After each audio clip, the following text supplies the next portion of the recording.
नमस्कार मैत्रिणींनो, ओळखलं का ही कशाच्या शेंगा आहेत?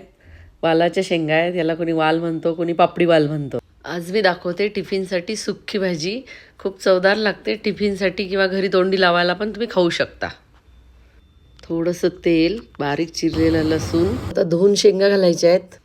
आता ह्या शेंगा 50% शिजल्या आहेत. याला पूर्ण शिजू द्यायचं नाही, कारण नंतर आपल्याला याला मसाल्यात पण करून घ्यायचं आहे. म्हणजे मग त्याला मसाल्याची चव येते. आता ह्या साईडला मी काढून घेते.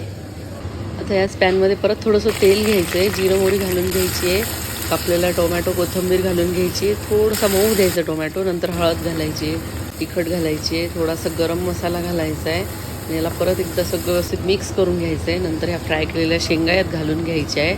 परत त्याला एकदा व्यवस्थित मिक्स करायचं आणि दाण्याचं कूट घालायचं आहे 2 चमचे आणि सगळं व्यवस्थित मिक्स करायचं आहे. असं म्हणतात की भाज्यांवरती झाकण ठेवूनच भाजी शिजवायची, पण मी शक्यतोवर भाजीवरती झाकण ठेवत नाही, तशाच शिजवते. त्यामुळे काय होतं की भाज्यांचा कलर छान तसाच राहतो हिरवा, नाहीतर झाकण ठेवलं तर भाजीचा कलर थोडासा काळसर होतो.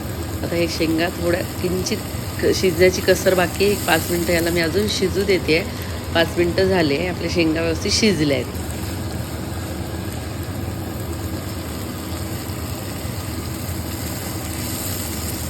किती छान कलर आला आहे बघा. मी झाकण नुसतं ठेवलं आणि लगेच काढलं, जास्त वेळ झाकण ठेवलं नाही. किती सुंदर कलर आला आहे बघा. वालाच्या शेंगांची भाजी तयार झाली. तुम्ही याला भाकरीसोबत खाऊ शकता, डाळ भातासोबत तोंडी लावायला खाऊ शकता, चपातीसोबत खाऊ शकता.